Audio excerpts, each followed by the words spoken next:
Another San Diego Comic-Con is in the books. Let's talk about it.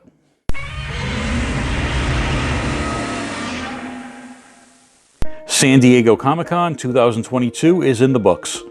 A lot of companies revealed a lot of new toys coming out within the next year or so I thought I'd go through and pick out what I liked and let you guys know what I plan on picking up. The convention week started off with the scramble for exclusives, both at the convention and online. As far as the exclusives available online, there were only two places that I needed to go to get a few things that I wanted. The first was Walmart Collector Con, and I was able to grab all the things I wanted from Walmart. All of them, of course, are pre-orders. Nothing was in stock. First thing I picked up was the Spider-Man animated retro-carded lizard. It's nice that they're continuing this line and fleshing out Spider-Man's Rogues Gallery. Next were two more Beast Wars reissues, Pterosaur and Retrax the Pillbug. It's nice that Hasbro is reissuing not only the show characters from Beast Wars, but the non-show characters as well, such as Cybershock, who you can see here, and I have K9 on pre-order, and Retrax will join those guys. The last item I picked up from Walmart was from the Transformers Legacy Velocitron Speedia 500 collection. Say that 5 times fast. This is an exclusive collection of Transformers available only at Walmart, and the overriding theme of this series is that all these Transformers come from Velocitron, the speed planet. But the only one I purchased from the line is Scourge. Back in the Robots in Disguise line, Scourge was the leader of the Decepticons. He was a repaint of Generation 2 Laser Prime. In the series, Scourge led a team of Decepticons which were made up of repaints of the Generation 1 Combaticons. Several years back, Takara released a box set of repainted Combiner Wars Combaticons to represent the Decepticons from Robots in Disguise, or as it was called in Japan, Car Robots. It's one of my favorite Combiner sets, so I picked up the Velocitron Scourge to act as their leader. After Walmart CollectorCon, it was on to Mattel Creations, and anyone who's tried to get Motu Origins exclusives from Mattel Creations knows what a nightmare that could be. But luckily, I only wanted two things, and I was able to get them both. I had to wait in a virtual line for 5 minutes because apparently Mattel Creations' website can only handle a limited number of transactions at a time. So once you put stuff in your cart, you have to wait in a virtual line to check out. The problem being that stuff could go to sold out while you're waiting, even though it's in your cart. So it's a little bit nerve-wracking, but I got through it okay. The two exclusives I picked up from Mattel Creations were the Hot Wheels 40th Anniversary Ghost Rider Cycle and Figure, and the Back in Action 3-pack action figure set. Back in Action takes 3 of Mattel's older toy properties from the 60s and 70s, Major Matt Mason, Pulsar, and Big Jim, and re-envisions them as Secret Wars style figures. The Hot Wheels Ghost Rider did sell out quickly, but as I record this video on the Sunday night of SDCC, the Back in Action 3-pack is still available on Mattel Creations.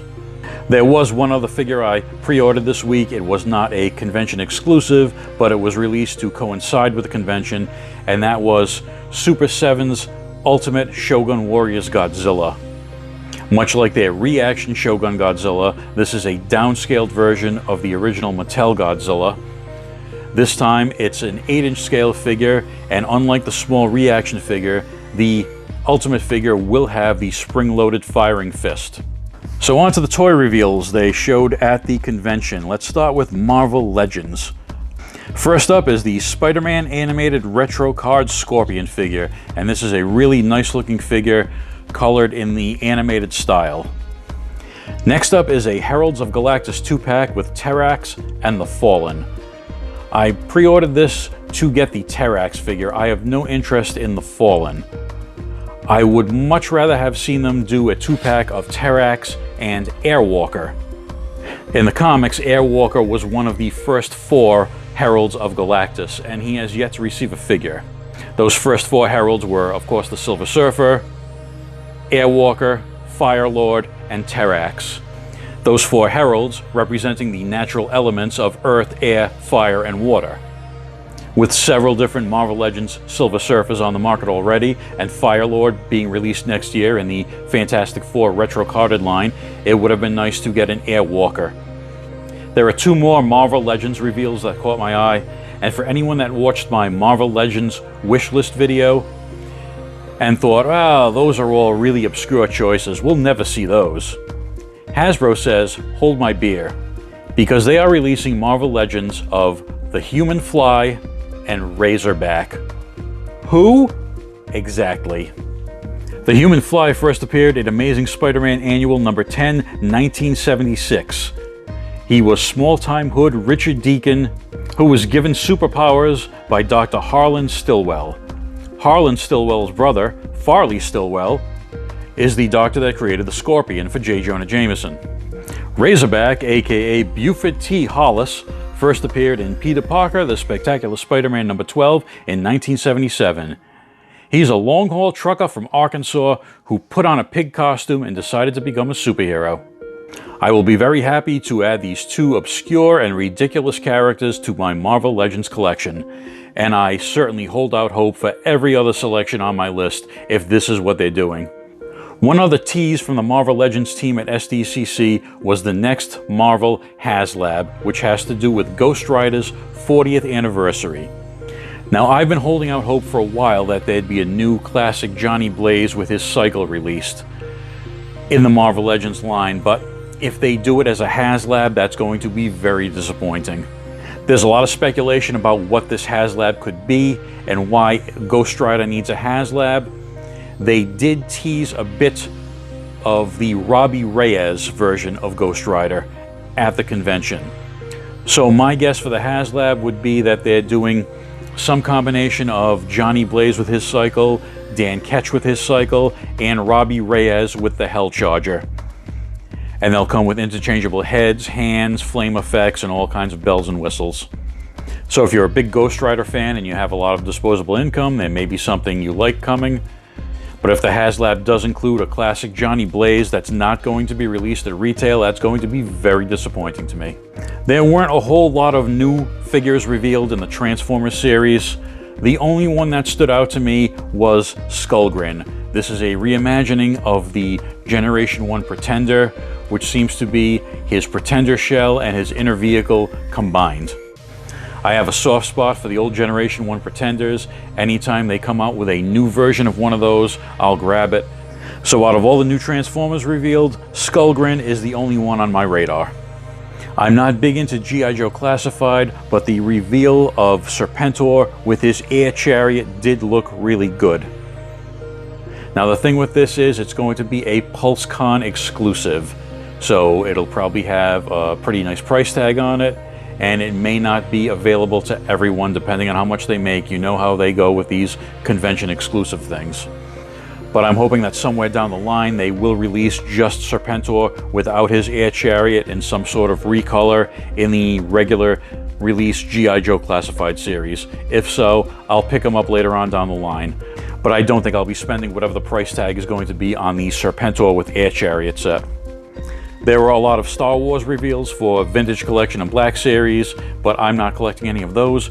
But what interested me is that they'll be releasing the second 6 of the original 12 figures in the retro collection.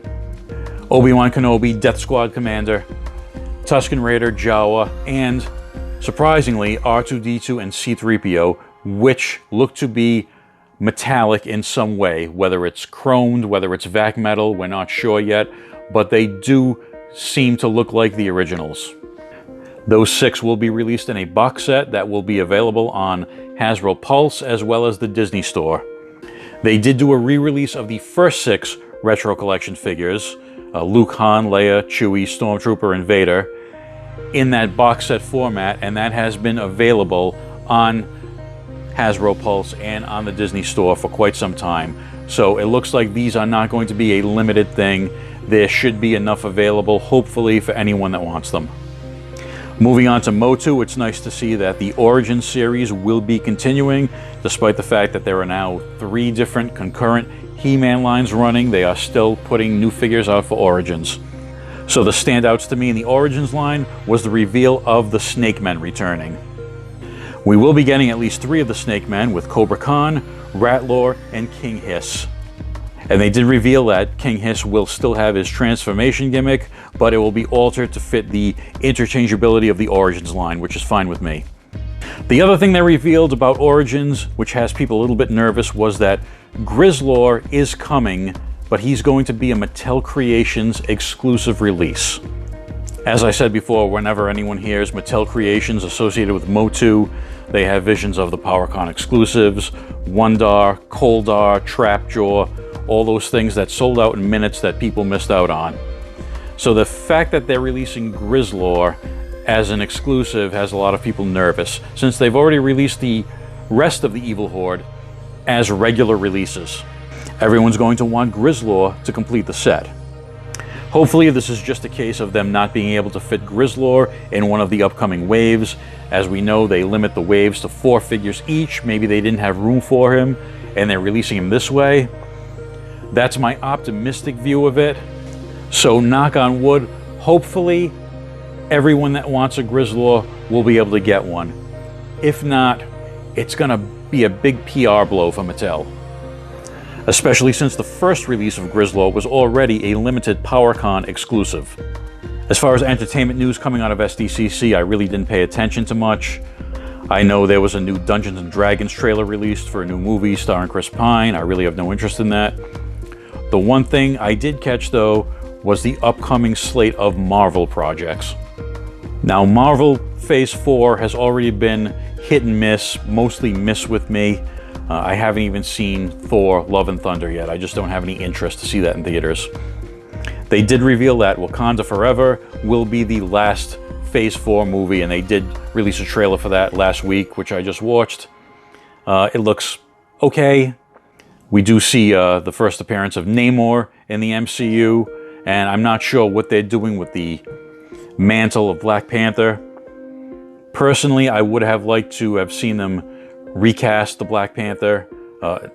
From what we've read about Chadwick Boseman and how generous he was as an actor and a person, I think he probably would have wanted that character to be recast so another actor would have a chance to inspire people with that character. But Marvel chose to kill a character off and go in a different direction, so we'll see what happens. Looking at the Phase 5 slate for the MCU, there are 12 projects between the films and Disney+. And I have interest in about half of them, I guess. We'll finally be seeing Secret Invasion with Nick Fury, Blade with Mahershala Ali. There will be a new Daredevil series coming out with Charlie Cox. And they have confirmed that they're doing a Thunderbolts project, which we kind of knew with the Julia Louis-Dreyfus character going around and recruiting all the anti-heroes. And there are other things on this list which I may or may not bother with. Echo, Ironheart, an Agatha Harkness show. Why? Kevin Feige also revealed that the overarching theme for these next few phases of the MCU is the multiverse saga. We could never have guessed that, right? And they are planning into 2025, which will see the debut, finally, of the Fantastic Four. Dear God, don't screw that up. And there will be 2 new Avengers films, Kang Dynasty and Secret Wars. And I would expect, much like Age of Ultron or Infinity War, that these will just be very, very loosely based on the comics events and will give their own MCU spin to those events. So that's all I have to say about San Diego Comic-Con 2022. What did you guys think? Were there any new toys revealed that you're going to pick up? Anything you saw that you didn't like? Any new movies or television shows that you're excited for?